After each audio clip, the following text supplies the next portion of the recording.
ካሉት ውስጥ አሁን ከግብረ ሰዶም ሂደት ውስጥ እንግዲህ ኢትዮጵያ ውስጥ ያለው ዴንጀር ኤንድ ክሩል ሆሞሴክሹዋሊቲ ነው።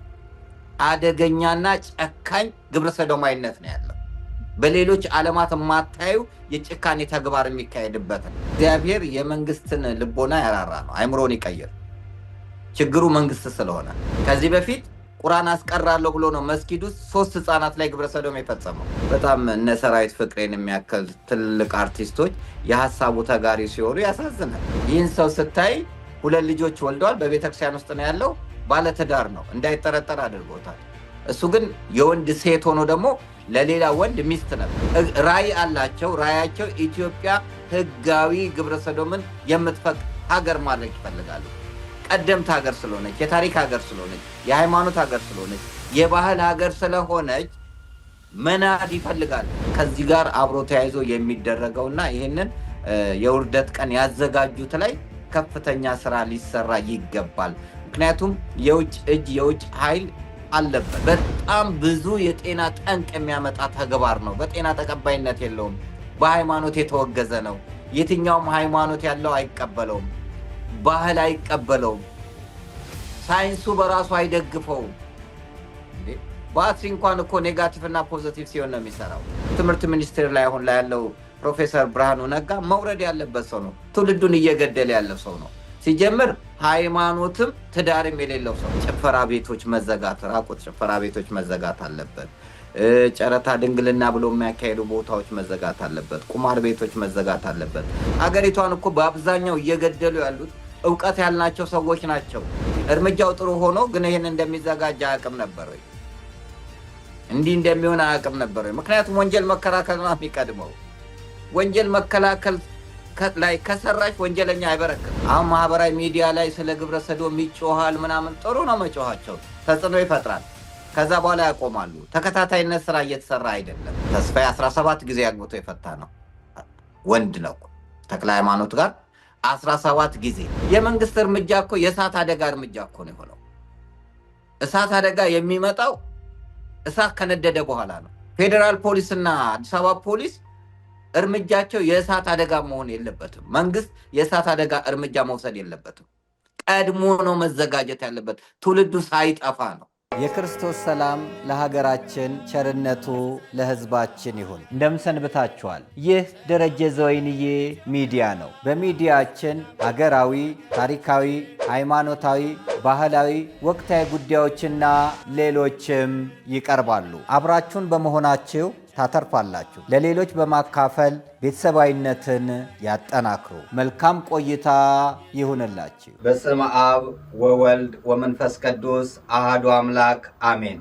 ታላቅ መንፈሳዊ ጉባኤና የገቢ ማሰባሰቢያ መርሃ ግብር በሰሜን አሜሪካ ኦሃዮ ኮሎምበስ የደብረገነት ቅዱስ ሚካኤል ካቴድራል ከታህሳስ 10 እስከ 12 2018 ዓ.ም ወይንም ከዲሴምበር 19 እስከ 21 2025 ድረስ የሚቆይ የገቢ ማሰባሰቢያ መርሃ ግብር ተዘጋጅቷል።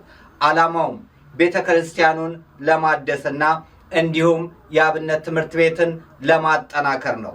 ዕለታዊ መርሃ ግብሩ ከተለያየ ቦታ የሚመጡ ዘማሪያን፣ ሰባኪያንና አባቶች የሚገኙበት እጅግ ግሩምና ድንቅ የሆነ ዝግጅት ተዘጋጅቷል። የዕለቱን ዝግጅት በተለያዩ ሚዲያዎች ቀጥታ ስርጭት ይካሄዳል። እርሶም የቤተክርስቲያን አንዲትነትን አምነው ከበረከቱ እንዲካፈሉ በፍቅር ጥሪያችንን እናስተላልፋለን። ከቤት በረከት እንጠግባለን። ቤተ መቅደስ ቅዱስ ነው፣ በጽድቅም ድንቅ ነው።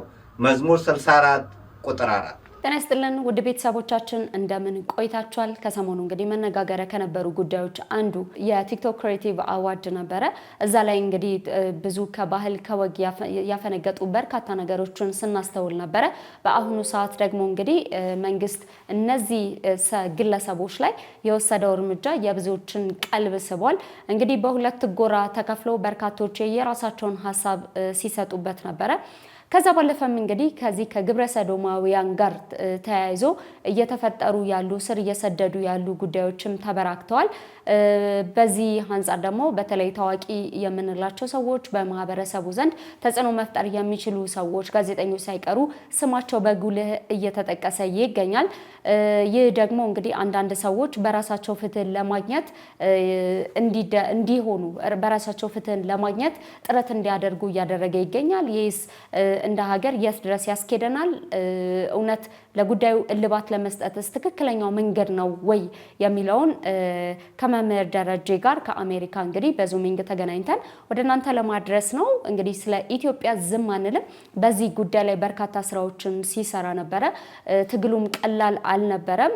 በሚስጥር የሚሰሩ ስራዎች ከኛ እይታ ከኛ ጀርባ የሆኑ በርካታ ሴራዎችን በመጠንሰስ እንደዚህ አይነት ሀሳቦችን የሚያነሱ ሰዎች ተው እረፉ የሚሉትን ሰዎችም የሚያጠቁበት መንገድ ፍጹም ረቂቅ እንደሆነም ይታወቃል። በተለያየ መልኩ የተለያዩ ሰዎችም ይህንን ጉዳይ መምህር ደረጀንም እንዲሁም መምህር አብይ ይልማን ጨምሮ ሌሎችም እነ ጋዜጠኛ ሪያ መካሻ እነ ጋዜጠኛ ወርቅ አፈራው እዚህ ጉዳይ ላይ እንግዲህ በተለይም ከኢትዮጵያ ዝም አንልም ከተሰኘው ድርጅት ጋር ትውልድን ከግብረ ሰዶማውያን እንታደግ የሚል ትልቅ አጀንዳ ይዘው ሲንቀሳቀስ እንደነበር ይታወቃል።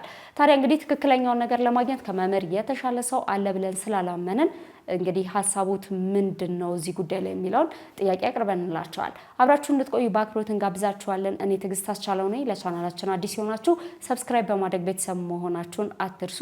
ሰናይ ጊዜ ይሆንላችሁ። መምህር እንዴት አሉ? እንዴት ነሽ ትዬ? ሰላም አለሽ? እግዚአብሔር ይመስገን ደህና ነኝ። ክብሩ ይስፋ። ሰላም ነን። ይኸው እዚህ ደርሰናል። እውነት ነው። እንዴት ነው ይቆያሉ ወይ? ምን ያህል ጊዜ ቀረዎት? እንዴት ነበር አገልግሎት?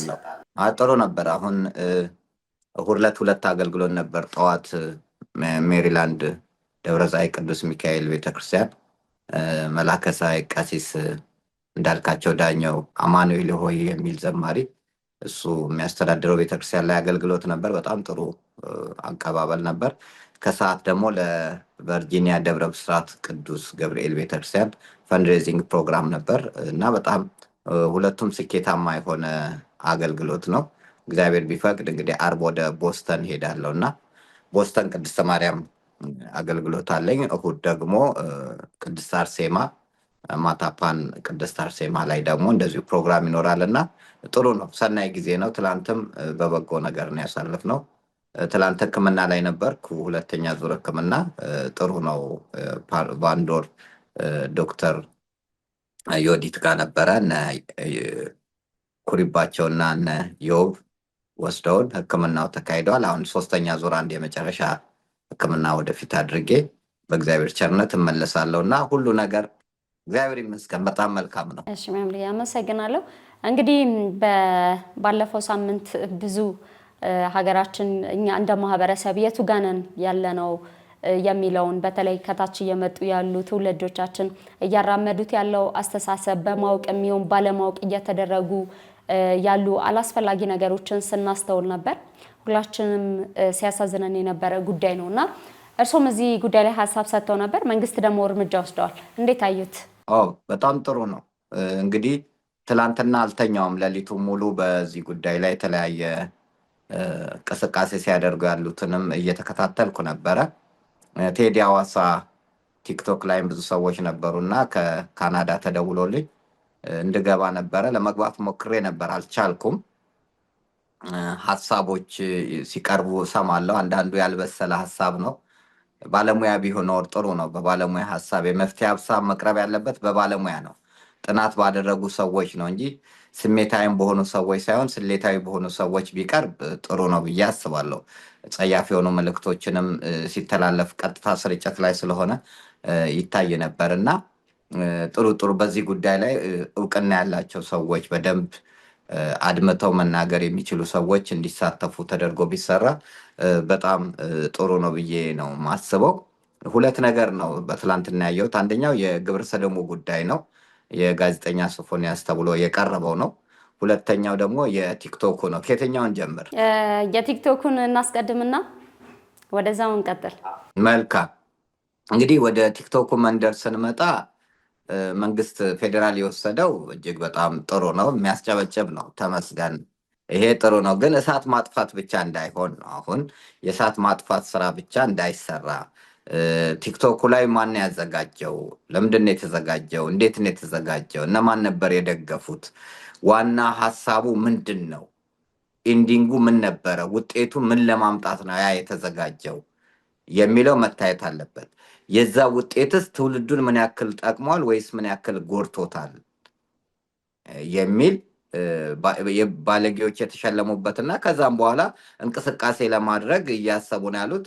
በጣም እነ ሰራዊት ፍቅሬን የሚያክል ትልቅ አርቲስቶች የሀሳቡ ተጋሪ ሲሆኑ ያሳዝናል፣ በጣም ያሳፍራል። ራስን አለመግዛትም ነው እኔ ለእኔ የሚታየኝና ስንት ሊደገፉ ሊበራቱ የሚገቡ ስራዎች እያሉ ነገር ግን ነውረኞችን የማበረታታት የማጠበቂያቸው ሰዎች ሲሄዱ ታያለሽ እና እነዚህ ሰዎች መስተካከል አለበት። ባለፈውም ስንናገር ነበር። የቋንቋ ፖሊሲ፣ የባህል ፖሊሲ ያላት ሀገር አልተጠቀመችበትም። እዚህ ትውልዱን እየገደልን ነው የምንሄደው፣ እያጠፋን ነው የምንሄደው። ህፃናቶች ያዩታል፣ ወጣቶች ያዩታል እና ያ ትክክል ያልሆነ አካሄድ ነው እና በይፋ ወጥተው መንግስት እንደሌለ ሃይማኖት እንደሌለ አድርገው ራሳቸውን ያጋለጡ ምስክር አያስፈልገንም እኛ ምስክር ነን ብለው የወጡት ሰዎች ላይ መንግስት የወሰደው እርምጃ በጣም ጥሩ ነው። ግን ይሄ ሁለት አይነት ነገር አያለው። አንደኛው የሰዎችን ጩኸት ለማብረጃ እንዳይሆን፣ ሁለተኛ ጊዜያዊ እንዳይሆን። ከዚህ በፊትም እንደዚህ ፈረንሳይ አካባቢ የሆኑ ግብረሰዶማውያን ባደረጉት እንቅስቃሴ ቲክቶከሮች ሲጮሁ መንግስት እርምጃ ወስዶ ነበረ። ዘላቂ ግን እርምጃ አይደለም እየተወሰደ ያለው እና ዘላቂ መሰረታዊ ለውጥ የሚያመጣ እርምጃ መወሰድ መቻል አለበት። ይሄ ጭፈራ ቤቶች መዘጋት፣ ራቁት ጭፈራ ቤቶች መዘጋት አለበት። ጨረታ ድንግልና ብሎ የሚያካሄዱ ቦታዎች መዘጋት አለበት። ቁማር ቤቶች መዘጋት አለበት።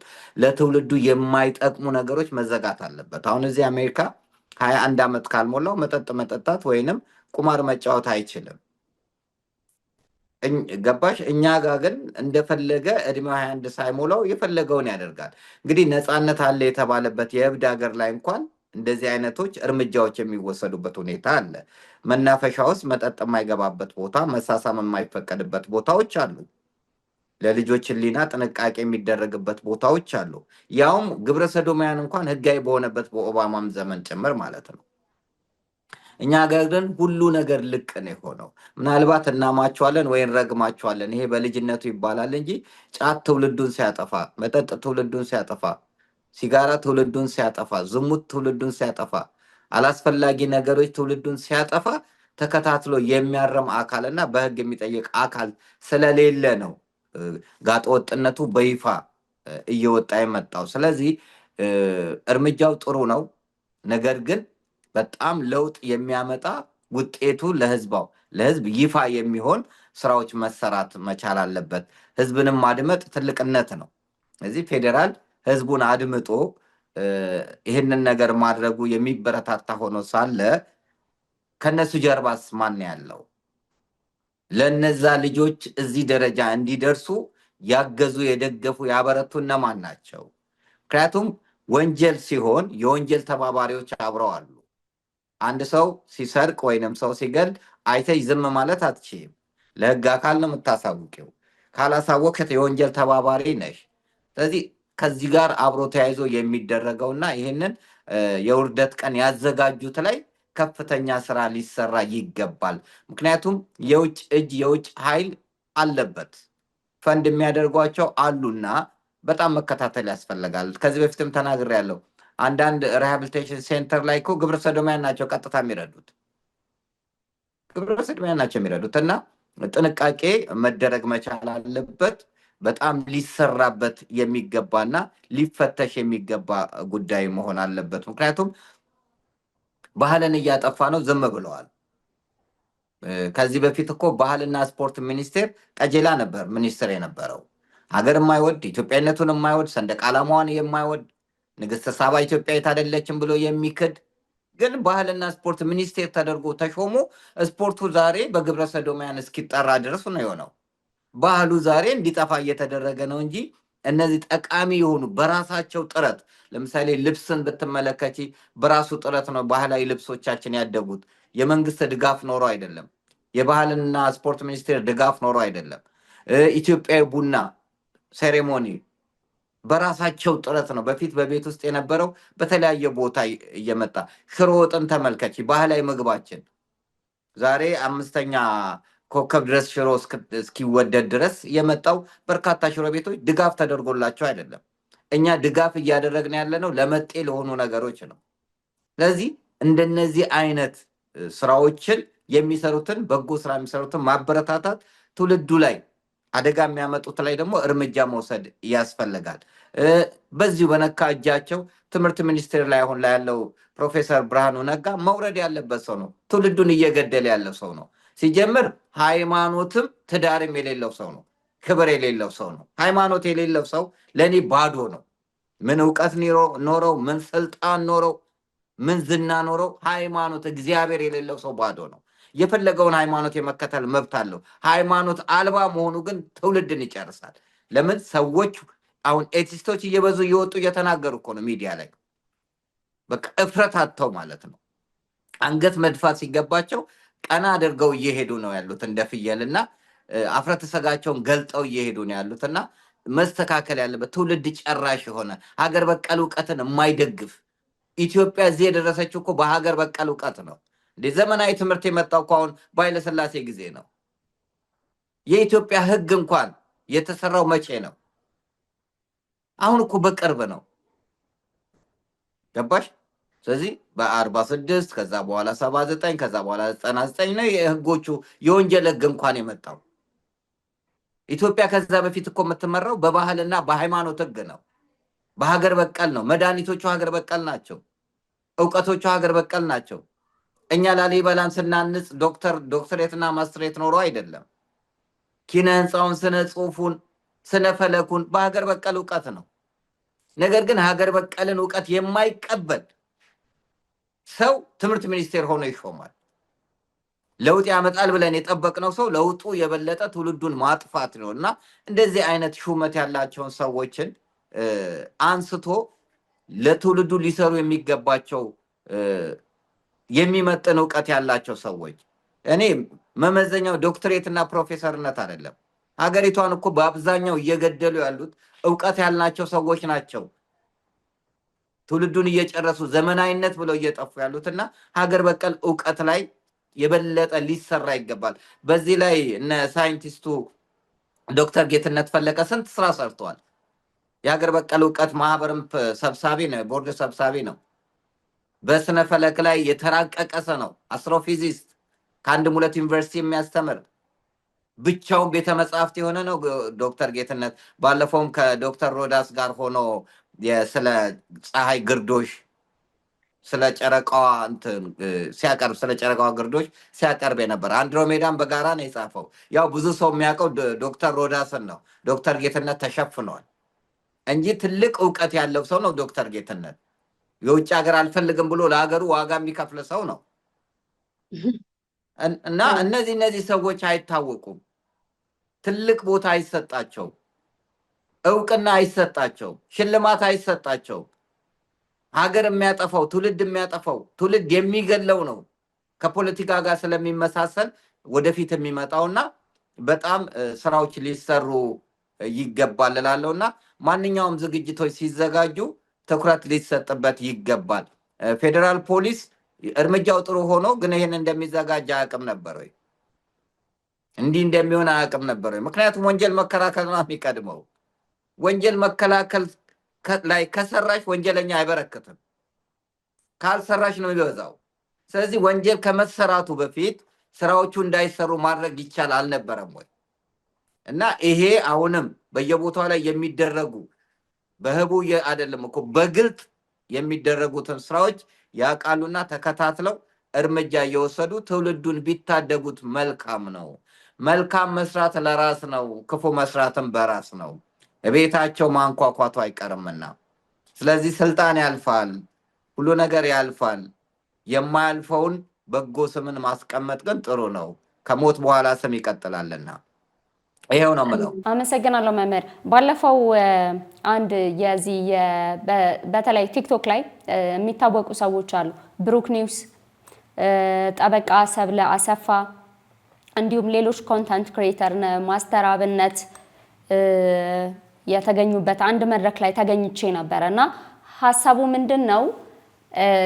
ከኢትዮጵያ ወግ ባህልና ትውፊት ያፈነገጡ ኮንተንቶች ሲመጡ ሪሙቭድ እስከ ማስደረግ፣ እነዚህን ሰዎች ደግሞ ዳግም ቪዲዮ እንደዚህ አይነት ተመሳሳይነት ያላቸው ጋጠወጥ የሆኑ ቪዲዮዎች እንዳይወጡና ወደ ማህበረሰቡ አልጎሪዝሙ በራሱ ቡስት እንዳያደርገው እስከ ማስደረግ ድረስ የሚደርስ ስራዎችን ለመስራት ተሰባስበው አሶሲዬሽን መስርተው ነበረ እና ምን አልኳቸው?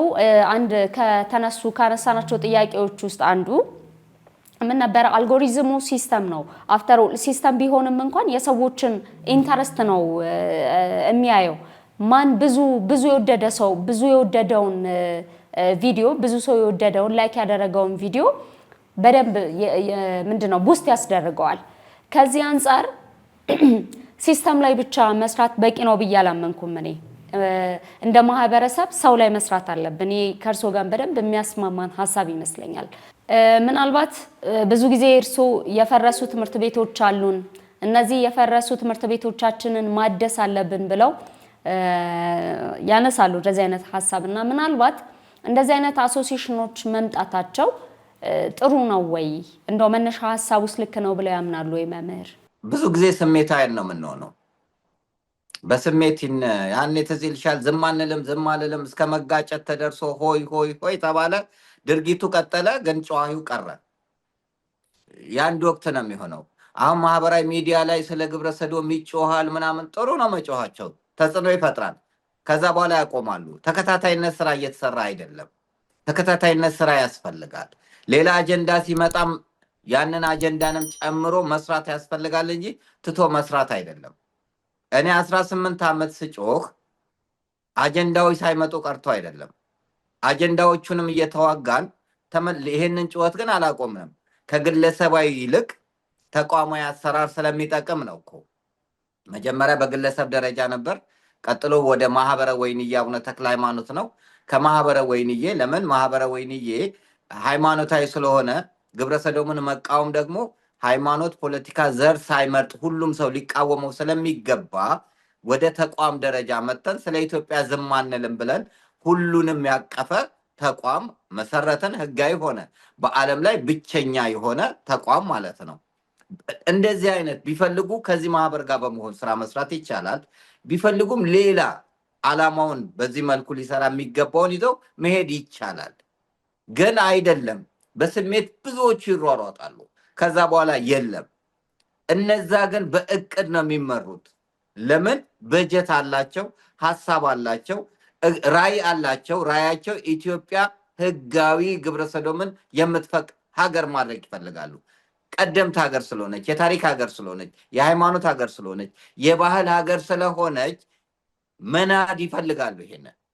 ስለዚህ በማንኛውም መልኩ መስራት ይፈልጋሉ እና ወጥ በጋራ ሆነን ሁላችንም ተባብረን ስራዎችን ብንሰራ ባናቋርጥ፣ ስሜታውያን ሳይሆን ስሌታውያን ብንሆን ጥሩ ነው ብዬ አስባለሁ። አሁን የአንድ ወቅት ይሆንና ቀጥሎ ይረሳል። ሌሎች እነሱ ግን በስር ስራቸውን ይሰራሉና በተለይ የህግ ባለሙያዎች ብዙ ሊሰሩ ይገባል። ልክ መልካሙ ወጎ ዋጋ እንደከፈለው ለምን አይከፍሉም? ህጉ እንዲቀየር ለምን አይሰሩም? ህጉ እንዲሻሻል ለምን አይሰሩም?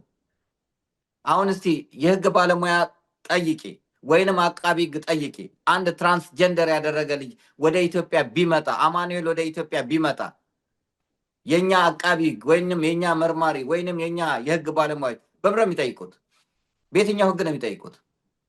ትራንስጀንደር ወንጀል ነው የሚል ተጽፏል?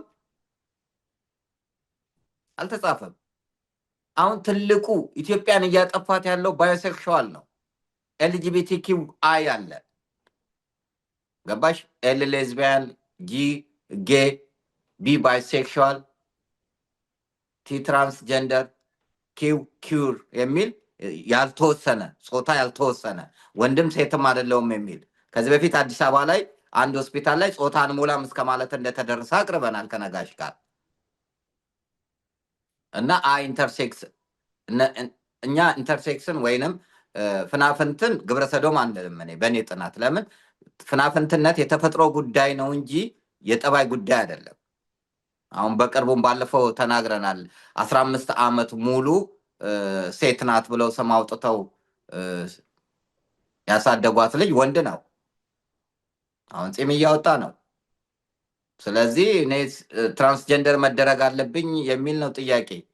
ይሄ እንግዲህ የህልውና ቀውስ ነው የደረሰበት። 15 ዓመት ሙሉ ሴት ተብሎ የተጠራ ሰው፣ የሴት ስም የተሰጠው ሰው፣ ትምህርት ቤት በሴትነት የሚታወቅ ሰው ግን ወንድ ሆኖ ወንድ ነው፣ ተፈጥሮ ወንድ ነው። ለምን ጾታውን የምንለየው በሚሸናበት ነው። እና ቤተሰቦች እንግዲህ ይህንን ችግር ሲገጥማቸው እኔ ጋ መጥተው ነው ያወሩት። ከባድ ነው። ፍናፍንትነት የተፈጥሮ ኤክሰፕሽናል ፍጥረቶች አሉ። ተጣብቀው የሚወለዱ አሉ። 6 ጣት ያለው አለ። ፂም አውጥቶ ሴቶች ሆነው ፂም የሚያወጡ አሉ። ወንድ ሆነው ፂም አልባ አለ። ድምፃቸው ሴቶች ሆነው ወፍራም፣ ወንድ ሆነው ቀጭን አለ እና እነዚያ የእግዚአብሔር ተአምራቶች ወይም ክብሩ የሚገለጥባቸው የተለያዩ አሰራሮች ይኖራሉ። ግብረ ሰዶማዊነት ግን ተፈጥሯዊነት አይደለም። የሆርሞን ጉዳይ ሆርሞን ዲዞርደር የሚያደርጉ መድኃኒቶች አሉ እንጂ ሲፈጠሩ አይደለም። ኤክስ ፕላስ ኤክስ ቱ ኤክስ ሴት ነው። ኤክስ ፕላስ ዋይ ኤክስ ዋይ ወንድ ነው። በቃ ከዚህ የተለየ ክሮሞዞም የለም እና ተፈጥሮ ነው የሚሉት ከተፈጥሮ ጋር እግዚአብሔር ፈጥሮ ይገደሉ አይልም። ደማቸው በላቸው ላይ ይሆን አይልም። ለማይረባ አእምሮ አሳልፎ ሰጣቸው አይልም። ራሳቸውን በራሳቸው ስለሆነ ስለዚህ እንትኑ በራሱ በደንብ ትኩረት ሊሰጥበት ይገባል። ስለዚህ ተፈጥሮንና የጠባይን ግብረሰዶም የጠባይ ጉዳይ እንጂ የተፈጥሮ ጉዳይ አይደለም እና ህጎችም መሰራት አለበት። በኢትዮጵያ ህግ ያለው አንቀጽ 629 ቀላል እስራት ነው የሚለው እና እኛ ምክረ ሀሳቡ ላይ እስከ እድሜ ልክ ጽኑ እስራት የሚለውን ነው። አሁን ህጎቹ በራሳቸው ወይንም በሰዎች ላይ ያለው ትርጉም በጣም የተለያየ ነው። ብዙዎቹ አሁን ጥቃት ምንድን ነው?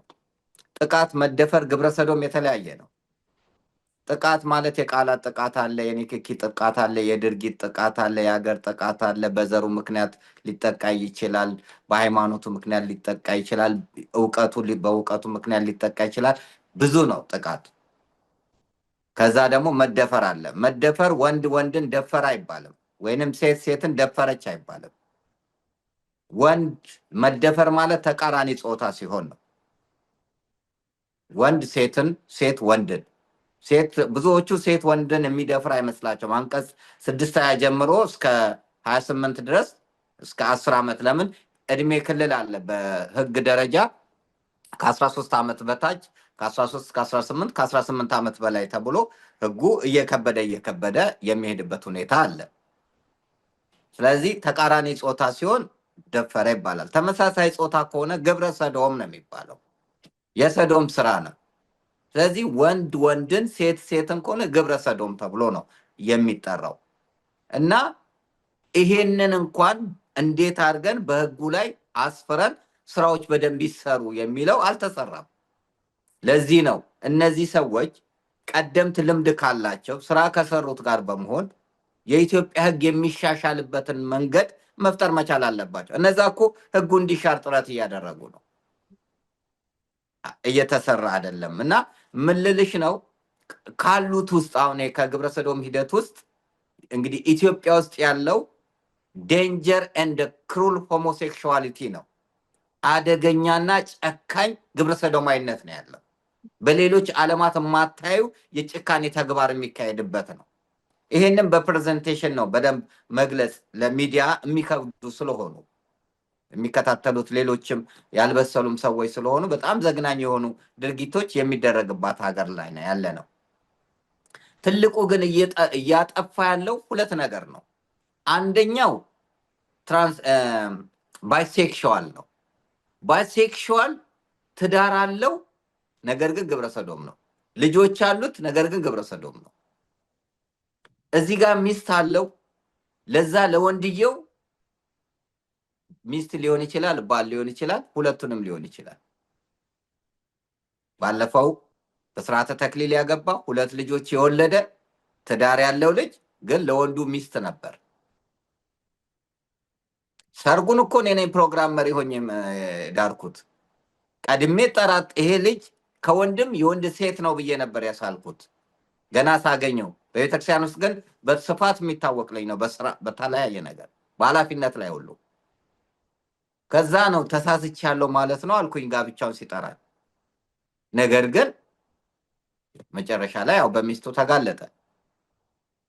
ይህን ሰው ስታይ 2 ልጆች ወልደዋል፣ በቤተክርስቲያን ውስጥ ነው ያለው፣ ባለትዳር ነው፣ እንዳይጠረጠር አድርጎታል።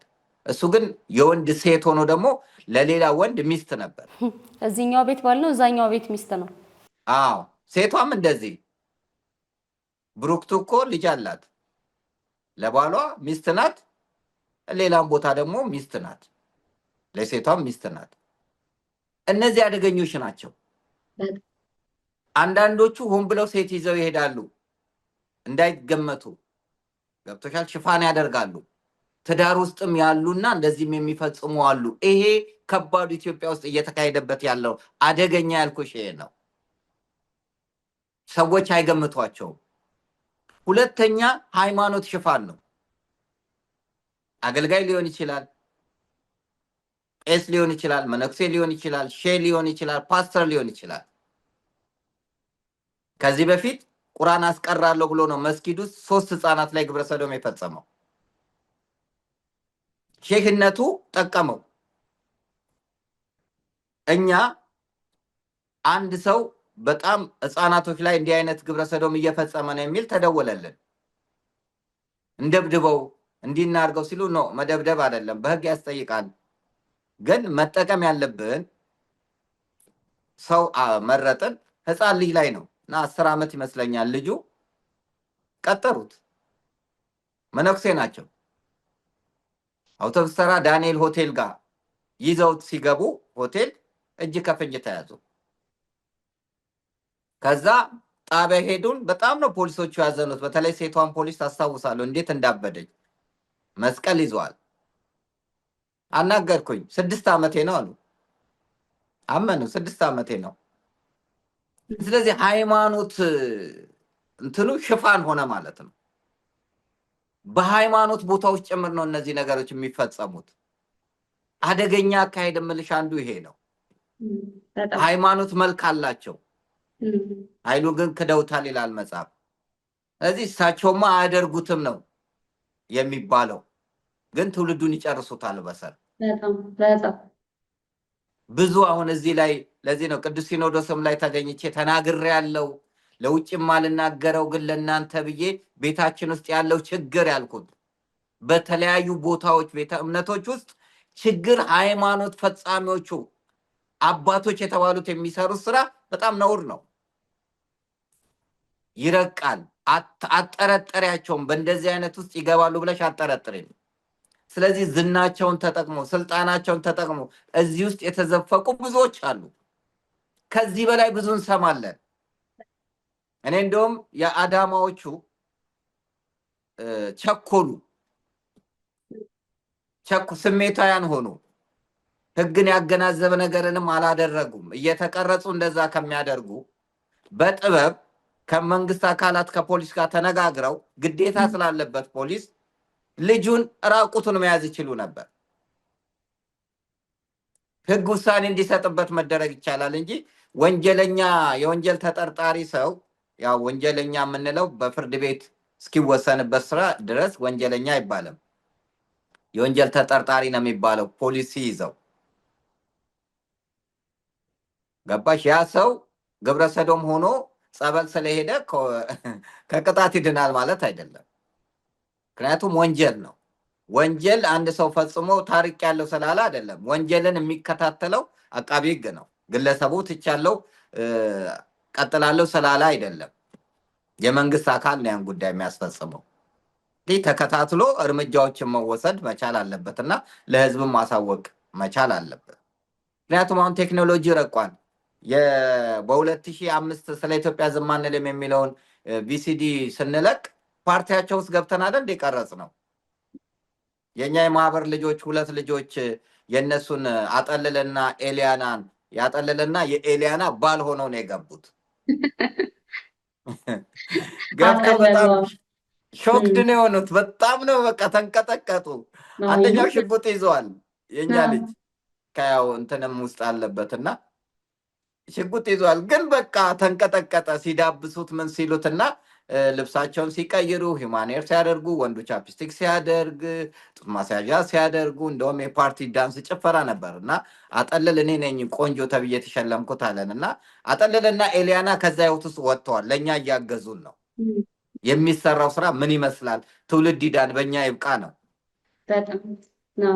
አሁን ደግሞ እንግዲህ የዛሬ 2005 ማለት 13 ዓመት አካባቢ ነው አይደል? አሁን ደግሞ ብዙ ዘመናዊ ነገሮች አሉ መቅረጽ የሚቻልበት ቴክኖሎጂው አድገዋል። በእንደዛ ማድረግ ነው እንጂ በዱላ እንትን ማድረጉ ጥቅም የለውም እና ርቀት አያስኬድም። ስለዚህ እኔ የሚዲያ ዘመቻ የአንድ ወቅት ባይሆን፣ ሁለተኛ ሀሳቦች በባለሙያዎች ቢቀርቡ፣ ጥናት ባላቸው በጣም ዋጋ በሚከፍሉና በከፈሉ ሰዎች ቢቀርቡ፣ የመፍትሄ ሀሳቦችንም ይዘው ስለሚመጡ እንደ ተቋም ብንንቀሳቀስ፣ ተቋማዊ አሰራር ቢሆን ከግለሰባዊ አሰራር ተቋማዊ አሰራር ቢኖር እና እነዚህ ሚኒስቴር መስሪያ ቤቶቻችን ምን እየሰሩ ነው የሚል ፍተሻዎች ቢካሄዱ፣ ወጣቱ እንደፈለገ እንዲንቀሳቀስ ሳይሆን እሱ ስለፈለገ ሳይሆን የሚያስፈልገው ነገር ብናደርግ፣ ከባህል የሚወጣ ነገር ከማንነት የሚወጣ ነገር ጥሩ ስላልሆነ ህግ እኮ የሚቀረጸው ከሀገሪቷ ነባራዊ ሁኔታ አኳያ ነው። ሽብር ስለበዛ ጸረ ሽብር ተባለ አይደል? ሙስና ሲበዛ ጸረ ሙስና ተባለ። ህግ የሚወጣው የሀገሪቷ ነባራዊ ሁኔታ፣ ሃይማኖት፣ ባህል፣ ታሪክ ምን ይመስላል ተብሎ ነው እንጂ የሚወጣው አሜሪካን ስላለ ወይንም አውሮፓ ስላለ አይደለም። ህግ ኮፒ የምናደርገው ኮፒ ፔስት አይደለም። የምናደርገው የኢትዮጵያ ባህል ምን ይላል በግብረ ሰዶም ዙሪያ ዓለም ቢፈቅድ ኢትዮጵያ መፍቀድ የለባትም። ለምን? ኢትዮጵያ በራሷ ባህል፣ በራሷ ታሪክ፣ በራሷ ማንነት፣ በራሷ ወግና እሴት የምትሄድ ሀገር ናት። ቀዳማዊት ሀገር ናት። የስልጣኔ ምንጭ የሆነች ሀገር ናት። ስለዚህ ያንን ነው እንጂ ህግ የምታወጪው ሌሎች ሀገራት ራቁት መሄድ ተፈቅዷል ስለተባለ ኢትዮጵያ ውስጥ ይፈቀድ ማለት አይደለም። ይሄ ሊስተካከል ይገባል። አሜሪካን ኦባማ የፈቀደውን ደግሞ ትራምፕ አይሆንም ማለት ነገ ደግሞ ሌላው ይመጣና ደግሞ ይሆናል ሊል ይችላል። እነሱ ከፖለቲካቸው ጋር የሚሄደውን ሀሳብ ነው ይዘው የሚሄዱት። እኛ ጋር እኮ አንድ ሚኒስትር ወጥቶ ግብረ ሰዶምን አይቃወምም። አንድ ሚኒስትር፣ አንድ ባለስልጣን ወጥቶ ግብረ ሰዶምን አይቃወምም። ትውልድ ጨራሽ ነው አይልም። ትውልዱ እንዲህ መረን ሲጠፋ የሚቆጨው የሚጸጽተውን ነገር አታገኝም። ስለዚህ ስራዎች በደንብ ዘላቂነት ያለው ስራ ካልሰራን በየጊዜው ደግሞ ጉድ እንላለን። አሁን ደግሞ ነገር ሌላ ይመጣል ደግሞ ጉድ እንደዚህ መሆን እንላለን እና እኔ ከጉድ ወጥተን ጉድ የሆነውን ስራ ብንሰራ ጥሩ ነው እላለሁ። አመሰግናለሁ መምሪ። እንግዲህ የአንዳንዶቹን ኤክስፔሪየንስ እንመለከት አመጣጣቸው የሚያሳዝን ነው። ለምሳሌ የአጠለልን ጉዳይ ብንመለከት እንግዲህ በልጅነቱ የደሃ ቤተሰብ ልጅ ነበረ። እንቁላል በመሸጥ ራሱን ሰፖርት ሲያደርግ የነበረ ልጅ ነው። በዛ መሀል ውስጥ ነው እንግዲህ የመደፈር አደጋ ወይም የመደፈር ግብረ ሰዶም ፈጽሞበት ነው እንግዲህ ወደዚህ ህይወት ውስጥ የገባው። እንግዲህ ከዛ በኋላ ግን በጣም ረጅም ዓመታቶችን ሚስት እስከ መሆን ድረስ የደረሰ በዚህ ህይወት ውስጥ በጣም ረጅም ጊዜያቶችን ያሳለፈና ከዛ በኋላ ነው እንግዲህ ከእናንተ ጋር ሰርቶ በንሳ ተመልሶ ህይወት ውስጥ ካለፈበት ጊዜ ድረስ እንግዲህ ከዚህ ህይወት ውስጥ የወጣ ይመስለኛል። ሌሎችም ብዙ ያጠለለ አይነት ታሪክ ያላቸው ሰዎች አሉ ብዬ አምናለሁ። በዚህ ጉዳይ ላይ ረጅም ጊዜ ሪሰርች እንደሰራ ሰው፣ በዚህ ጉዳይ ላይ ብዙ እንደተነጋገረ ሰው እንደው መምህር መፍትሄው ምንድን ነው?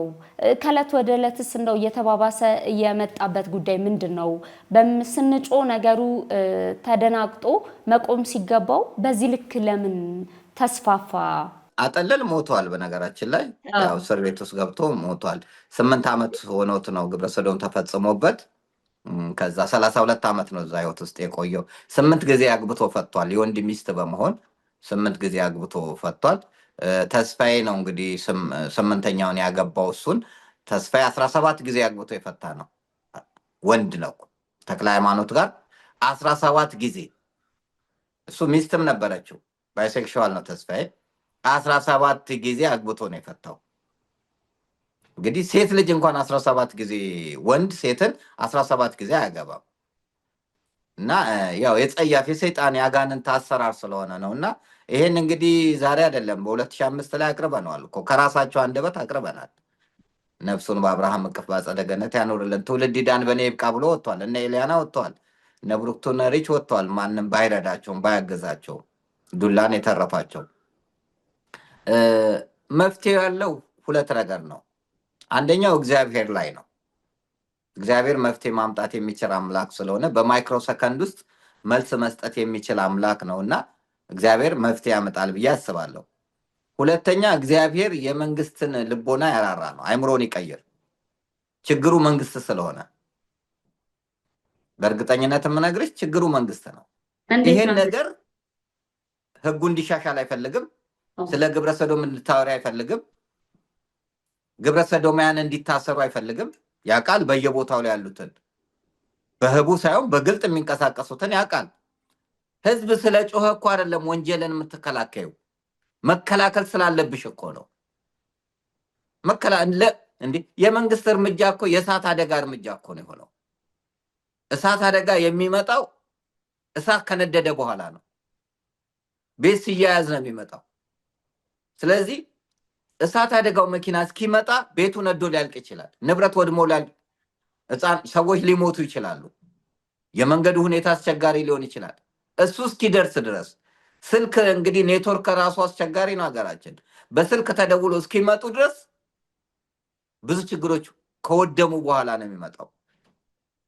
ፌዴራል ፖሊስ እና አዲስ አበባ ፖሊስ እርምጃቸው የእሳት አደጋ መሆን የለበትም። መንግስት የእሳት አደጋ እርምጃ መውሰድ የለበትም። ቀድሞ ነው መዘጋጀት ያለበት። ትውልዱ ሳይጠፋ ነው። ፓርቲ ካደረጉ በኋላ ሳይሆን ፓርቲ እንዳያደርጉ ማድረግ ነው። ገብቶሻል? እንደዛ ካደረግን መከላከል እንችላለን። 2ኛ ህጉ እንዲሻሻል አይፈለግም፣ በፍጹም አይፈለግም። እንግዲህ ያቀረብነውን ባለ 25 ገጽ ምክረ ሀሳብ ላይ አሁንም መንግስት እኮ ፈቃደኛ ቢሆን እኛ ለውይይት አቅርበን ባለሙያዎች ከኛ የተሻለ እውቀት ያላቸው ሰዎች በመንፈሳዊ በዘመናዊም የበሰሉ ሰዎች ሀሳብ ይስጡበት። አላስፈላጊ ወይንም ግንዛቤ የሌለው ሰው መጥቶ እንዲበጠብጠው አንፈልግም። ካህኑ ቅዳሴ ነው ሂድና ኦፕራሲዮን አድርግ ብትዩ ሊገል ይችላል። ዶክተሩ የተማረው ሕክምና ከሆነ ስለ ቅዳሴ ሳያቅ ቤተ መቅደስ ግባና ቀድስ ብትዩ አይሆንም። ሁሉ በሙያ ቢሆን ጥሩ ነው። ልክ ሀገራችን የጠፋችው በሙያ ስለማይሾም እኮ ነው። በዛ ቦታ ላይ ሰውየው ይመጥናሉ በስሩ ያሉትን ሕክምና ባለሙያዎችን፣ ኢንጂነሮችን፣ የተለያዩ ውስጥ ያሉትን ሰራተኞችን የተሻለ እውቀት አለው ወይ? ልክ በምስራቅ ሸዋ ማዕድንና ኢነርጂ ቢሮ ስንሰራ ዲፕሎም ያለውን ማስተርስ ያለውን አለቃችንን አንስተው ዲፕሎም ያለውን አለቃ መደቡልን እና ያ ሰው የፖለቲካ ኦፒዲዮ ስለሆነ ነው የተመደበው። የቀደመው ማስተርስ ያለው ግን ፖለቲከኛ አይደለም፣ ግን በጣም እውቀት አለው፣ በጣም የሚሰራ ከሰራተኛ ጋር የሚግባባ ነው። ይሄ የተመደበው ደግሞ በፖለቲካ ነው፣ ስለ ስራ እውቀት የለውም። ስለዚህ በፖለቲካና በዘር ከመሾም ይልቅ በእውቀት እና በኢትዮጵያዊነት ቢሾም ስራዎች ይሰራሉ። እና እኔ መፍትሄ ነው የምለው እንደ ተቋም መንቀሳቀስ አለብን። ብዙ ስለ ኢትዮጵያ ዝም አንልም የሚል ተቋማቶች ሊበረካቱ ሊበዙ ይገባል። ሚዲያዎችም የአንድ ወቅት ብቻ ሳንሆን ዘላቂ መፍትሄ የሚያመጣ ስራዎችን ልንሰራ ያስፈልጋል። አንድ ወቅት ላይ የሆነ ነገር ይመጣል፣ እዛ ላይ እንጫጫውና እናቆማለን። እነሱ ግን ውስጡን ስራቸውን እየሰሩ እየሄዱ ነው። 20 ሚኒስቴር መስሪያ ቤቶች ላይ ለውጥ ሊመጣ ይገባል። ሊሰሩ የሚገባቸው ብዙ ነገሮች አሉ። ትውልዱን ልናተርፍ ይገባል ነው ምለውና እኔ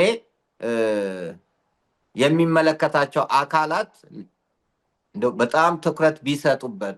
ይህ አስነዋሪ ነው። በታሪክ ተቀባይነት የለውም። በባህል አጸያፊ ነው። ባልና ሚስት እንኳን በአደባባይ አይሳሳሙም። የጤና ጠንቅ ነው። ሄፓታይቲስ ኤ ኤንድ ቢ ያመጣል። የአንጀት ቁስለትን፣ የአንጀት ካንሰርን ያመጣል። በጣም ብዙ የጤና ጠንቅ የሚያመጣ ተግባር ነው። በጤና ተቀባይነት የለውም። በሃይማኖት የተወገዘ ነው። የትኛውም ሃይማኖት ያለው አይቀበለውም። ባህል አይቀበለውም። ሳይንሱ በራሱ አይደግፈውም። እንዴ ባትሪ እንኳን እኮ ኔጋቲቭ እና ፖዘቲቭ ሲሆን ነው የሚሰራው። እጽዋት እንኳን ሴቴና ወንዴ እኮ ይባላል።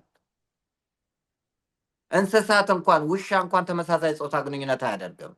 ከእንስሳት ያነሰ ተግባር ነው ቅዱስ ጴጥሮስ እንዳለ ከእንስሳት። ስለዚህ ለማይረባ አእምሮ እግዚአብሔር ሰጣቸው። እግዚአብሔርን ለማወቅ ባልወደዱት መጠን እግዚአብሔርም ለማይረባ አእምሮ አሳልፎ ሰጣቸው እንዳለ አሳልፎ የተሰጡ ናቸው። እና እንደዛ ቢደረግ ብንሰራ፣ ሪሃቢሊቴሽን ሴንተር በደንብ ቢቋቋም፣ ከዛ ህይወት ውስጥ የሚወጡትን ሰዎች የሚረዳ ቢኖር። ለምን ወጥተው ምንድን ነው የሚያደርጉት? ምንድነው የሚበሉት? ምንድነው የሚሰሩት? በሙያን እየሰለጠኑ ራሳቸውን የሚችሉበት። አሁን አጠልል ያኔ ስናናግረው ከዚህ በኋላ እንዴት አድርጌ ነው ሴት ጋር መቅረብ የምችለው? በነገራችን ላይ የወንድ ሴትና የሴት ወንድን ማስተካከል ከባድ ነው። ያው አንዷ ዩኒቨርሲቲ ተማሪ 7 የሴት ሚስት ነበራት እኮ 7። ስለዚህ እሷን እቺ ወንድ የሆነችዋን ሴት ወደ ሴትነቷ ማምጣት እጅግ ነበር የከበደኝ። በጣም ዋጋ አስከፍሎኛል። ገባሽ? የሴት ሴት የሆኑ በቀላሉ መውጣት ይችላሉ። የሴት ባል የሆኑ ማለት ነው። የሴት ባል የሆኑ ከባድ ነው። ወንዱም የወንድ ሴት የሆነው ወደ ወንድነቱ ማምጣት በጣም ከባድ ነው። በጣም አይምሮ ላይ ስራ በጣም ያስፈልጋል። ስለዚህ አግብተው መውለድ እንደሚችሉ አይቀበሉትም። አይምሯቸውን አያሳምኑትም። ገለውታል። ገለውት ነው እኛ ጋር የሚመጡት ካውንስሊንግ ላይ። ስለዚህ የወንድ ስሜት ደግሞ ህሊናው ነው እና ህሊናው ላይ በጣም ብዙ ስራ ሊሰራ ይገባል እና ትውልዱ ላይ ልንሰራ ይገባል።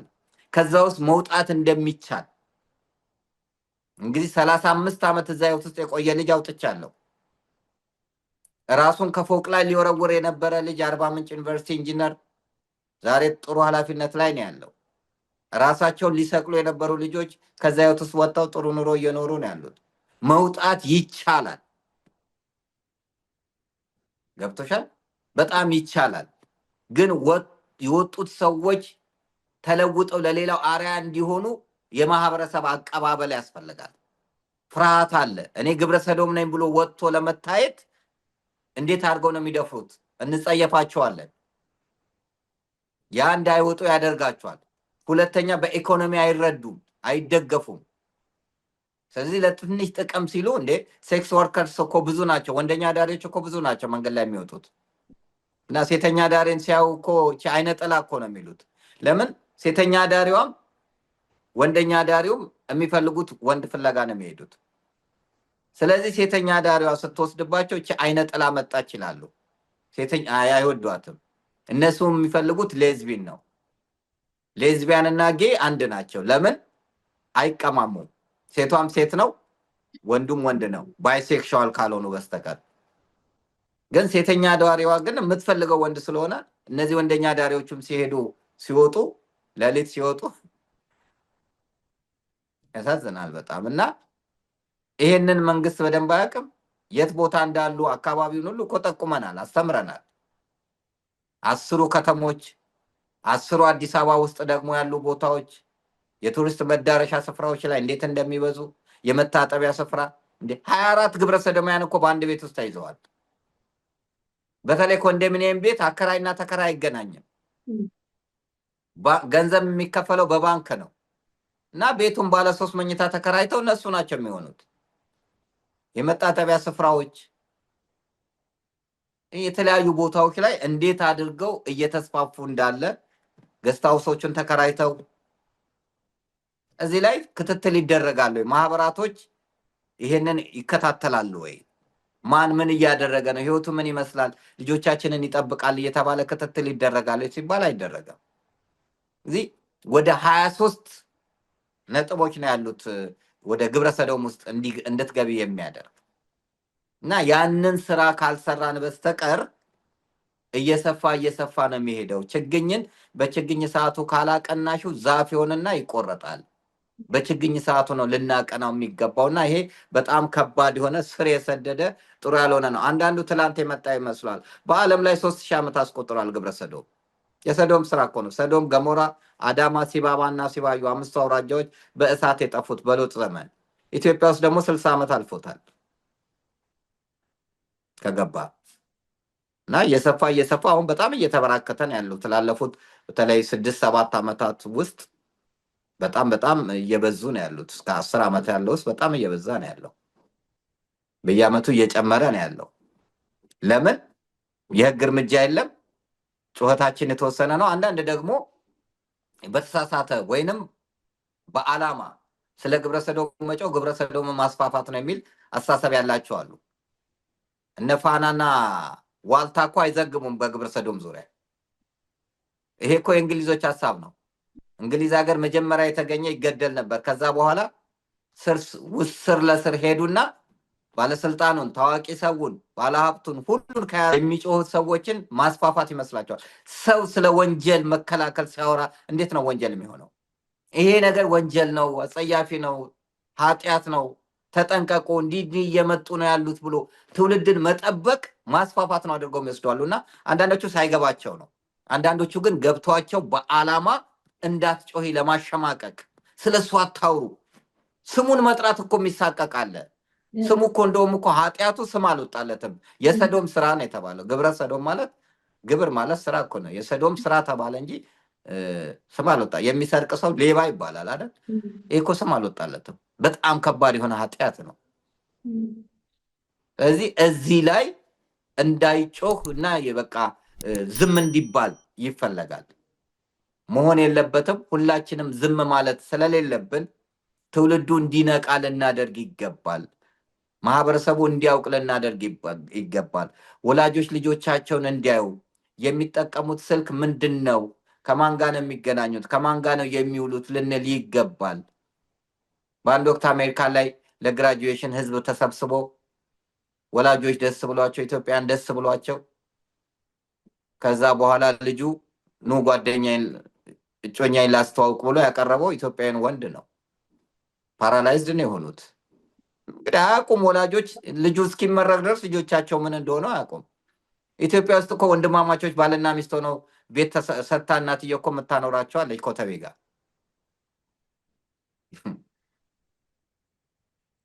በጣም በማዕረግ የተመረቀች አሜሪካን ውስጥ እኮ ኢንተርፖል ወስዷታል ሌዝቢ ሆና።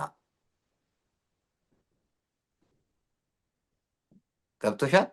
በጣም ትልልቅ ኃላፊነት ላይ ሊሆኑ የሚችሉትን ሰዎች ሎቢስት አድርገው ይወስዷቸዋል። መሰልጠን ይመስላቸዋል።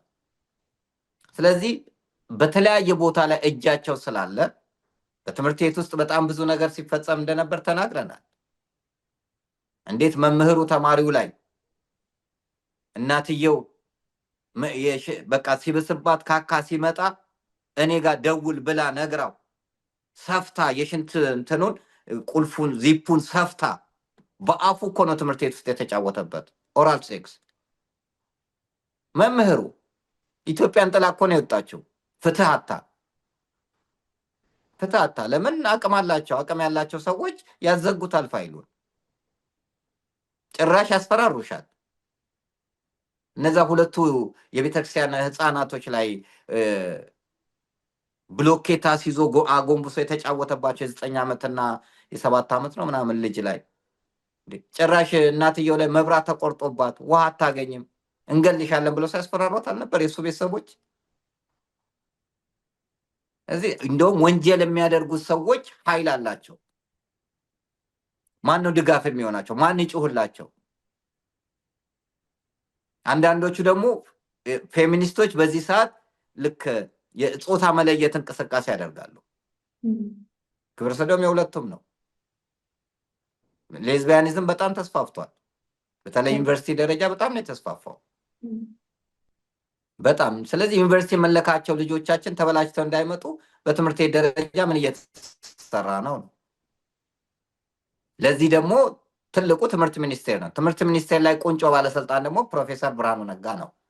ለባህልና ለሀገር በቀል እውቀት ትኩረት የማይሰጥ ትውልድ ቢጠፋ ምንም የማይመስለው ትላንት ለውጥ ያመጣል ብለን ያሰብነው ሰው ግን ትውልዱ በትምህርት ሲወድቅና ሲደቅ በሞራል ሀገሪቷ እኮ በሞራል ነው የወደቀችው። የሞራል ውድቀት እኮ ነው ያለባት። በጣም ያሳዝናል። እንደ ሀገር በሞራል ስትወድቂ፣ ልዕልና ስታጪ፣ ስብዕና ስታጪ። ስለዚህ በጣም በጣም ልጆቻችንን ልንከታተል ያስፈልጋል። እኛ ልከናቸው ሲመለሱ ሌላ ሆነው እንዳይመጡ አዲስ አየር ንብረት፣ አዲስ ማህበረሰብ ጋር የተለያየን ውጭ ወጥቶ ማደር ይሄን ነው የሚያዩት። እንግዲህ በፊት ቤታቸው ነበር የሚኖሩት። ከቤታቸው ከወላጆቻቸው እቅፍ ነው የሚሄዱት ክፍለ ሀገር ዩኒቨርሲቲ። እዛ ግን አቀባበሉ ሌላ ሊሆን ይችላል። እንደውም በቤተክርስቲያናችን ማህበረ ቅዱሳን የግቢ ጉባኤ የሚያደርገው በጣም ትልቅ ነገር ነው። ሊበረታታን ሊደገፍ የሚገባው ነው። እግዚአብሔርን እንዲያውቁ ማድረግ ነው፣ እንዳይጠፉ ማድረግ ነው። እና ይሄ ነገር ካልሰራን በስተቀር ዘላቂ መፍትሄ የሚያመጣ ስራ ካልሰራን በስተቀር በጣም በጣም አስቸጋሪ ነው የሚሆነው እና መፍትሄው ተቋማዊ የሆነ በተቋም ደረጃ የተደራጁ በርካታ ስራ ሊሰሩ የሚችሉ ሰዎችን ማዘጋጀት አለብን። እኛ ነገ አንኖርም፣ ነገ እንሞታለን። ተቋም ከሆነ ግን ይቀጥላል። እንደ ተቋም ስራ መስራት ያስፈልጋል። ከስሜታዊነት ወጥተን በደንብ ተደራጅተንና ተጠናክረን የገንዘብ አቅም ያለው በገንዘቡ፣ እውቀት ያለው በእውቀቱ፣ በሙያው ተረባርበን ትውልዱን ከዚህ ከግብረ ሰዶም እንታደግ። የእኛ መሪ ቃል ስለ ኢትዮጵያ ዝም አንልም። ትውልድን ከግብረ ሰዶም እንታደግ ማህበር ዛሬ ላይ ሆነን ነገን እንታደግ ነው የሚለው። ዛሬ ላይ ሆነሽ ነው ነገን መታደግ የምትችው። ዛሬ ላይ እንክርዳድ ዘርተን ስንዴ መጠበቅ የለብንም እና እንዲሁም አረሙ አስቸግሮናል። ስለዚህ በጣም ልንሰራ ይገባል እላለሁ። ክብርትነቱ ይሄው ነው። በጣም አመሰግናለሁ መምህር። እንደው በመጨረሻ በደንብ ነው ብሪፍ ያደረጉልን። ዛሬ በተለይ ውስጥ ለውስጥ ስራውን ከመስራት ጋር ተያይዞ አስቸጋሪ ተብለው የሚነሱ ሀሳቦች አሉና እንደዚህ ለሪሰርቹ ቅርብ የሆኑ ሰዎች ደግሞ ሀሳብ ሲሰጡ እንደ ዋዛ እንደ ቀልድ መታየት አለበት ብዬ አላምንም። ኑ እስኪ ቀረብ ብለን እንነጋገር። በምን መልኩ ብናስኬደው ማህበረሰባችንን መታደግ እንችላለን? በምን መልኩ ልጆቻችንን ብናስተምር ውጤታማ ትውልድ ነገ ማፍራት እንችላለን የሚለው ነገር ላይ ትኩረት ሰጥቶ የማቀራረብ ስራ የሚመለከተው አካል ባህልና ቱሪዝምም ከሆነ እንዲሁ ሴቶችና ህፃናትም ከሆነ የተለያዩ ደግሞ ማህበራዊ ጉዳዮችን የሚዳስሱ የተለያዩ ሴክተሮች አሉና ተራርቆ እጅ የተጠቋቆሙ እንደው እሱ እንደዚህ ያለ ብሎ መናገሩ መፍትሄ አይሆንም።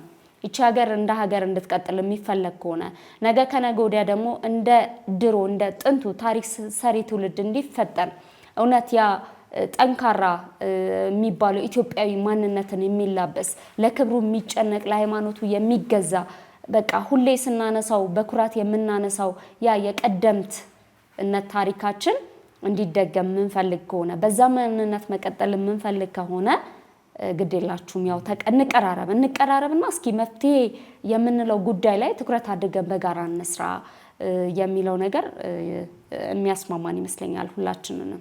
እውነት ነው ቲጂ። እኔ እንደው መንግስት ቢፈቅድልኝ እጅን ባፍ የሚያስጭን ጥናት አቀርብላቸዋለሁ። በራሴ ወጪ አቀርብላቸዋለሁ። ባለሙያዎች መጥተው ከጤናም አኳያ ከህግም አኳያ ከስብዕናም አኳያ ማብራሪያ የሚሰጡበት ግብረ ሰዶሙ ምን ያክል አስከፊ እንደሆነ በዚህ በሚዲያ የማንናገረው ምን እየተፈጸመ እንዳለ የሚያሳይ ማቅረብ እችላለሁ። ግን አይፈቅድልሽም። ሞራልሽን ነው የሚነካው። ከዚህ በፊትም እንግዲህ ሞክረናል። በፍጹም የሚፈቅድ ከሆነ ቢፈቅድ በጣም ማቅረብ እንችላለን። 20 ሚኒስቴር መስሪያ ቤቶች ሊሰራቸው የሚገባቸውን ስራዎች ቢጋሩ ማቅረብ እንችላለን። ነገርኩሽ እኮ ከራሴ ወጪ ያልኩሽ እኮ አደርጋለሁ።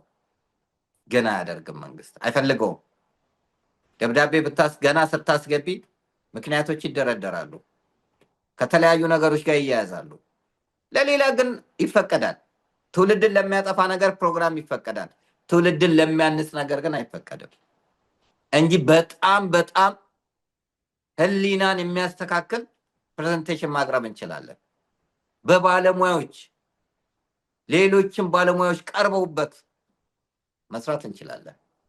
ለውይይት ፈቃደኞች ነን፣ ለመነጋገር ፈቃደኞች። ግብረ ሰዶም ትክክል ነው የሚል ጥናት ያለውም ሰው ካለ ይቅረብ እኮ ብለናል። ይቅረብ፣ ይሞግተን። ይሄ በቲክቶክ ላይ በምናምን ላይ አይደለም እኮ በአካል ቀርቦ ይሞግተን። አሜሪካን ሆኖ እንትን ተደብቆ ምናምን አይደለም። ኢትዮጵያ በቁንጅና ውድድር አንደኛ እንድትወጣ ደቡብ አፍሪካ ላይ ሮቤል ሲወዳደር አልነበር እንዴ? ለሱ እኮ ከፍተኛ ድጋፍ እየተሰጠው ነበር። ስለዚህ ዛሬ ኢትዮጵያን ልናስጠራ የምንፈልገው በግብረ ሰዶም ነው እና ጉዳቱ ምን ያክል እንደሆነ ማሳየት እንችላለን፣ በተግባር ማቅረብ እንችላለን። እና እኔ ያለፈው ዘመን ይበቃናል፣ የተኛንበት።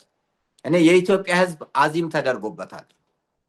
ቅዱስ ጳውሎስ እናንተ የገላትያ ሰዎች ወይ እንዳታስተውሉ ማን አዚም አደረገባችሁ እንዳለ 18 ዓመት ሲጮክ ሰው እንዴት አይነቃም? 18 ዓመት ቀላል እኮ አይደለም። ከእድሜያችን ላይ 18 ዓመት ሲቀነስ አስቢው። በዚህን ያክል ሲጮህ፣ በቪሲዲ ሲጮህ፣ በሬዲዮ ሲጮህ፣ በተለያየ ነገር ጮህ። ነባይነ ከሆነ እንጮሃለን የለም። እነሱ ስራቸውን ይሰራሉ። ለምን? የሚያግዝ የሃይማኖት ተቋም እኮ የለም። የሃይማኖት ተቋም እንኳን ሆኖ ሊያበረታ የሚችል የለም። 10 ሺህ ብር ክፈሉን ያሉ እኮ ሃይማኖት ተቋማት አሉ። ሚዲያ መጥተው ይሄንን አቅርቡ ለህዝብ አስተላልፉ ስንል 10 ሺህ ብር ክፈሉን፣ መኪና ካቀረባችሁ በኋላ 10 ሺህ ብር ክፈሉን። ስለዚህ አይፈልጉም። ሌላ ነገር ከሆነ ግን ተሰልፎ ይሄዳሉ። እና እንደ ነጋሽ በዳዳ ጋዜጠኛ ነጋሽ አሁን በርካታ ስራ በዚህ ጉዳይ ላይ እስካሁን ሲጮህ ያለ ሰው ነው። እንደ ጋዜጠኛ አብይ ይልማ በጣም ስራ ሰርቷል። በመጽሐፉም በአፉም በሳድስም በሬዲዮንም በጣም አብይ ጮኋል። በጣም በየሳምንቱ በየጊዜው ጮኋል። ግብረ ሰዶምን እየተቃወመ ያለ ሰው ነው። በጣም ጠንካራ ሀሳቦችን ነው በዛ ዙሪያ ላይ። ወርቅ አፈራው ብዙ ሰርተዋል። እነ ዶክተር መስከረም ለቺሳ፣ እነ ዶክተር ሲሳይ የጸጋ ሆስፒታል ባለቤት፣ እነ ፕሮፌሰር በቀለ፣ እነ ዶክተር ዮብዳር አስናቀ በጣም ዋጋ የከፈሉ ሰዎች አሉ። በተለይ ዮብዳር እኛ ጋር ጸሐፊ ሆና ትሰራ ነበረ። አሁን ከማህበር ውስጥ የለችም። እነዛ 18ቱ ላይ ከ7 ዓመት እስከ 14 ዓመት ያሉት ልጆች ላይ 18 ልጆች ላይ ግብረ ሰዶም የፈጸመበት ሰው 9 ወር ነበር የተፈረደበት። እና 10 ዓመት ህፃኑ ልጅ ምን አለ? እኔ ሳድግ መጀመሪያ የምበቀለው እሱን ነው ነበር ያለው። ከዛ በእሷ ጥረት ነው ወደ 16 ዓመት እንዲታሰር የተደረገው። እና በርካታ የጮሁ ሰዎች አሉ። በዚህ ዙሪያ ላይ በርካታ ስራ የሰሩ ሰዎች አሉ። እነ ኢንጂነር ዘላለም ብዙ ስራ የደከሙ ሰዎች አሉ። ስለዚህ አሁንም ህብረት አንድ ሆነን ተጠናክረን ስራዎችን ብንሰራ ጥሩ ነው ለትውልዱ እንላለን። ከእግዚአብሔርም በረከት ነው የምንቀበለው። የሰብአዊነት ስራ ነው የምንሰራው። ሰው ነው የምናድነው ነው። እንግዲህ መጠቅለያ ሀሳቤ አንድ ሆነን ተጠናክረን ትውልዱ ላይ እንስራ፣ ሀገር ላይ እንስራ። ከዝምታ ውስጥ እንውጣ። ዝም ያለ ህፃን በእናቱ እቅፍ ይሞታል ነው። ከፍርሃት ውስጥ እንውጣ። ፈሪ አንሁን። ፈሪ የሃይማኖት ሰው ሆኖ ፈሪ ወጥቶ ስለ ግብረ ሰዶም ማስተማር የማይችል ፈሪ አንሁን። ለሆድ ሳይሆን ለህሊናችን እንገዛ። ይሄን ነው ምለው። መንግስት ያልፋል፣ የማያልፈው እግዚአብሔር አለ። ሰማያዊ መንግስት ግን እግዚአብሔር አለ። ምድራዊ ባለስልጣን ያልፋል፣ ዘላለማዊ ባለስልጣን እግዚአብሔር አለ። ምድራዊ ዳኛ ያልፋል፣ ሰማያዊ ዳኛ እግዚአብሔር አለ። እግዚአብሔር ፊት እንቆማለን፣ ሁላችንም እንቆማለን። ለፍርድ መቆማችን አይቀርም። ስለዚህ እግዚአብሔር ፊት የሚያስወቅሰንን ስራ ከምንሰራ ለክብር የሚያበቃንን በጎ ስራ ብንሰራ እጅግ መልካም ነውና ከእንደዚህ ህይወት ውስጥ ያላችሁ ሰዎች እባካችሁ ውጡ። መውጣት ይቻላል። አጸያፊ ስራ ነው፣ ውጡ። ሌሎቻችን ደግሞ እንደ ተቋም ተበራተን ስራውን እንስራ የሚለው የመጨረሻ መጠቅለያ ሐሳብ ነው። በጣም አመሰግናለሁ መምህሬ፣ እርሶም እስከዛሬ ድረስ ላደረጉት ሰፊ ጥናት በዚህ ጉዳይ ላይ ደግሞ ያለመታከት ብዙ አስቸጋሪ ነገሮች ቢኖሩም እንኳን በእነዚህ ሁሉ አስቸጋሪ ነገሮች ውስጥ እንደ አንድ አባት ለዓላማ ስለቆሙ እንደ አንድ ዜጋ በጣም ልናመሰግኖት እወዳለሁ። እኔ በግሌ እዚህ ጉዳይ ላይ የሚያደርጉትን ነገር በደንብ አደንቃለሁ። አብሬዎት ነኝ። አብረን እንታገላለን። መምህር እግዚአብሔር ያክብርልኝ። ክብረት ይስጥልን። ሰላም ለኢትዮጵያ ይሁን። እውነት ነው። አሜን። ሰላም ለኢትዮጵያ። ውድ ቤተሰቦቻችን እንግዲህ ከሰሞኑ በጣም መነጋገሪያ የነበረው የግብረ ሰዶማውያን ጉዳይ ነበረ። እንግዲህ እንደሰማችሁት ታዋቂ ሰዎች ትላንት አይናችን ስር የነበሩ የምንወዳቸው፣ የምናደንቃቸው፣ የምንከተላቸው ሰዎች ሳይቀሩ እንኳን እዚህ ነገር ውስጥ እንደተዘፈቁ እየተመለከትን ያለ ነው። እንደ ማህበረሰብ ሁላችንም ይህንን ነገር የመታገል ኃላፊነት አለብን ብዬ አምናለሁ። ቤታችንን በመመርመር ልጆቻችንን በማወቅ እህት ወንድሞቻችንን የሚያደርጓቸው ነገሮች በመከታተል እንዲሁ ደግሞ ከምንም በላይ ደግሞ ከእግዚአብሔር ጋር ጥብቅ ቁርኝነት በማድረግ መንፈሳዊነትን የተላበሱ ልጆችን በማፍራት ሁላችንም እንደው በቻልነው አቅም የየበኩላችንን ጥረት ማድረግ ስንችል እንደ ቤተሰብ፣ እንደ ማህበረሰብ፣ እንደ አካባቢ እያለ አገር ላይ የሚያሳድረው ተጽዕኖ ቀላል አይደለም የሚሆነው። ስለዚህ የሁላችንም የቤት ስራ ነው። ሁላችንም የምንችለውን ነገር እናድርግ። ነገር ግን ደግሞ በግል ፍትህን ለማግኘት መሞከር በራሱ ሌላ አደጋን ይዞ የሚመጣ ጉዳይ ስለሆነ እዚህ ጉዳይ ላይ ጥንቃቄ ያስፈልጋል። ከህግ አካላት ጋር ተገናኝቶ ተቀራርቦ መስራት የሚያስፈልግ ጉዳይ ነው። ነገር ግን እንደ ግለሰብ በራስ መንገድ ፍትህን ለማግኘት መሞከሩም ጥሩ ነው ብለን የምናምነው ጉዳይ የምንደግፈው ጉዳይ ስላይደለ እዚህም ነገር ላይ ትኩረት ተደርጎ ቢሰራ እንዲሁም ደግሞ እንግዲህ ከሰሞኑ ይህንን ቪዲዮዎች በሶሻል ሚዲያዎች ሲያራግብ የነበረ ግለሰብም ነበረ። ምናልባት የእሱን አካሄድ ብዙዎች ተቃውሞታል። በዛ መልኩ አለማድረግ ይቻል ነበር አይደለ? ለምሳሌ ነገሩ በዚህ ልክ አሳሳቢ ከነበረ በዚህ ልክ የተቆጩበት ጉዳይ ከነበረ ለምንድን ነው ከጸጥታ አካላት ጋር አብሮ መስራት ያልተፈለገው? ምን ለውጥ አመጣ? እንግዲህ ግለሰቡን ከማዋረድ ባሻገር ምን አይነት ለውጥ ይዞ ይመጣል? ምን አይነት መፍትሄ ያለው የሚለውን በደንብ ትኩረት አድርጎ ማጤን ያስፈልጋል የሚል የግል እሳቤን ማስተላለፍ እወዳለሁኝ። ሌሎቻችን ግን ከዚህ ነገር ተምረን ነገ ከነገ ወዲያ ከኛ የተሻለ የህግ አግባብ የሚረዱ የሚያውቁ ሰዎች ጋር ተቀራርበን እንስራ ለማለት እንወዳለን። ቀጣይ በሌላ ሀሳብ በሌላ ፕሮግራም የምንገናኝ ይሆናል። ትዕግስት አስቻለው ነበርኩኝ። ለቻናላችን አዲስ የሆናችሁ ሰዎች ሰብስክራይብ በማድረግ ቤተሰብ ሁኑ። እንዲሁም ደግሞ ፕሮግራሞቻችን ለሌሎች ሰዎች እንዲደረሱ ላይክ፣ ሼር በማድረግ እንድትተባበሩን እንጠይቃችኋለን። ሰናይ ጊዜ ይሁንላችሁ። እንደ እግዚአብሔር ፍቃድ የጌታችን መድኃኒታችን ኢየሱስ ክርስቶስ የልደት በዓልን በቅድስት ሀገር ኢየሩሳሌም ለማክበር የፍቅር ጉዞ ከደረጀ ዘወይንዬ አስጎብኚ ድርጅት ጋር በመሆን ምዝገባ ጀምረናል። እግዚአብሔር ፍቃዱ ይሁንና እርሶም ለመመዝገብ በስልክ ቁጥር 2404216742 ወይም 93736968886 ይደውሉልን። ከጃንዋሪ 2 እስከ 11 እኛ በትላንትናና በነገ መካከል ያለን ዛሬ ነን። ዛሬ ላይ ሆነን ነገን በበጎ ነገር እንገንባ። ነገ አዲስ ቀን ነው፣ ቀኑም ደግሞ ደስ ይላል። ደረጀ ዘወይንዬ ሚዲያ፣ ኢትዮጵያዊ ማንነት።